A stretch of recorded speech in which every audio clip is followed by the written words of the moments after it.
से सुनते आ रहे हैं मातृभाषा, मदर टंग, जिसको आप कह देते हैं इंग्लिश और हिंदी दोनों में। दूसरा एक रूप है राष्ट्रीय भाषा। मातृभाषा क्या है? जो हम अपने आसपास के, जो हम अपनी जन्मभूमि से कह लीजिए, या जो भी हम अपने आसपास अपने पर्यावरण से, जो वो पहली भाषा जो हम अपने माहौल से उठा रहे हैं एक तरीके से, या अर्जित कर ले रहे हैं, है ना। तो कह सकते हैं कि अपने घर से या अपने आसपास के माहौल से, जब माँ को पहला शिक्षक कहा जाता है, तो जो हमारे आसपास बोली जाती है, जो हमारे घर की बोली, माँ की जो बोली है, उसको आप मातृभाषा कह लीजिए, क्योंकि सबसे ज्यादा क्लोज आप वही हैं। तो जो भी हमारे घर या आसपास हम क्या कर रहे हैं, जो अपने एनवायरमेंट से जिस भी भाषा को सबसे पहले उठा रहे हैं, सबसे पहले अर्जित कर रहे हैं, पहली भाषा भी आप इसको कह सकते हो एक तरीके से, मातृभाषा कहलाएगी। क्लियर हो गई बात। दूसरी एक बात है राष्ट्रभाषा। राष्ट्रभाषा, नेशनल लैंग्वेज कह लीजिए आप, उस भाषा को कहा जाएगा जिस भाषा को पूरे देश के, पूरे राष्ट्र के लोग बोलते हो। एक भाषा पूरे देश में चलती हो, या फिर राजकाज के जो काम हैं, जो आपके पूरे लॉ से रिलेटेड जितने भी काम हैं, वो सब इसी भाषा में होते हैं, तो इसलिए इसको राष्ट्रभाषा कह देते हैं।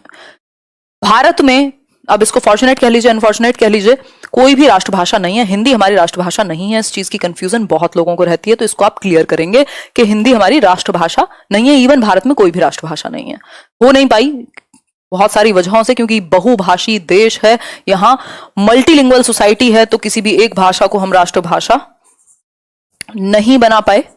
और इसमें कुछ और भी बहुत सारी चीजें हैं, बट हमें इतना जानना काफी होगा कि राष्ट्रभाषा नहीं है हमारे पास नेशनल लेवल पे कोई भी, नो राष्ट्रभाषा कह लीजिए।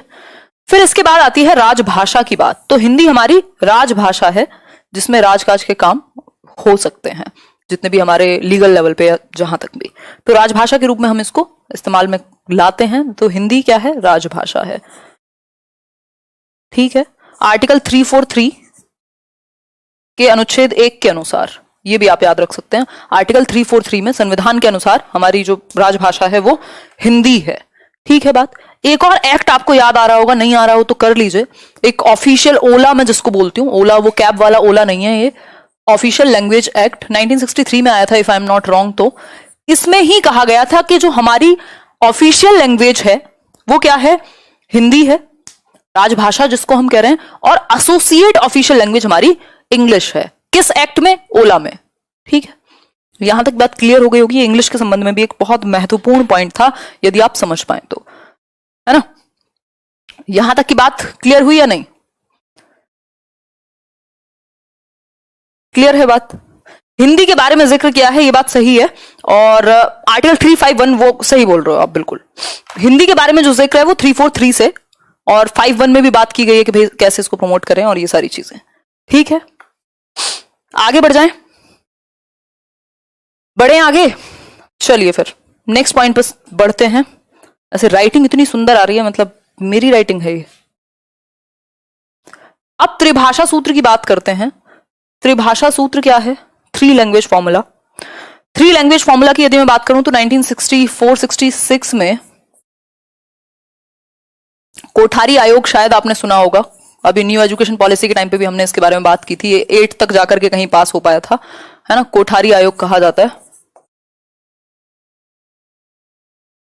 ये उस टाइम की एजुकेशन पॉलिसी कह सकते हो आप इसको।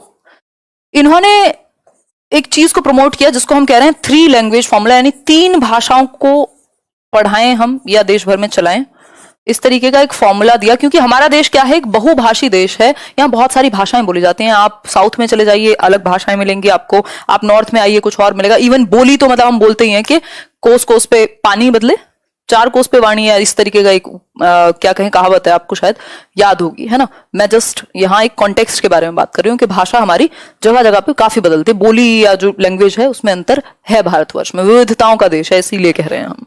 तो 3 लैंग्वेज फॉर्मूला की यदि मैं बात करूं तो यहाँ 3 भाषाओं की बात हुई है। अब ये आपको समझना पड़ेगा कि जो हिंदी स्पीकिंग स्टेट्स हैं, हिंदी स्पीकिंग स्टेट्स हैं जहां हिंदी बोली जाती है, और जो नॉन हिंदी स्पीकिंग स्टेट्स हैं जहां हिंदी नहीं बोली जाती है। भाई 2 कैटेगरी में आपने विभाजित कर लिया। 3 भाषाओं की बात की है किसने? त्रिभाषा सूत्र ने। 3 का मतलब ये है 3 लैंग्वेज फॉर्मूला, यहां से क्लियर है सब कुछ।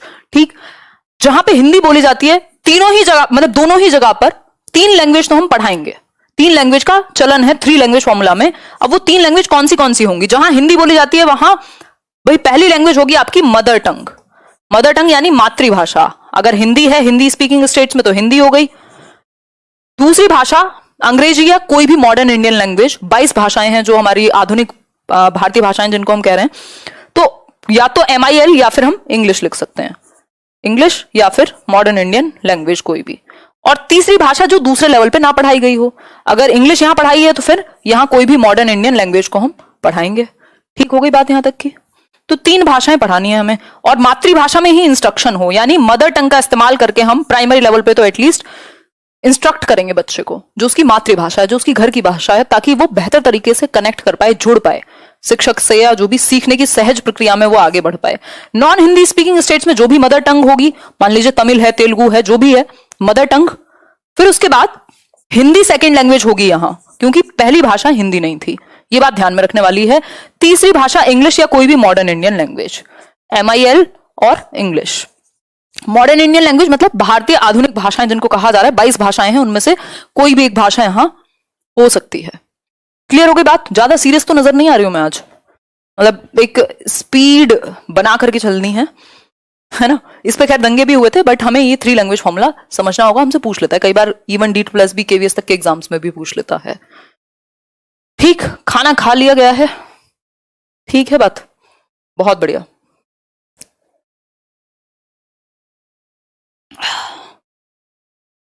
ग्रेट।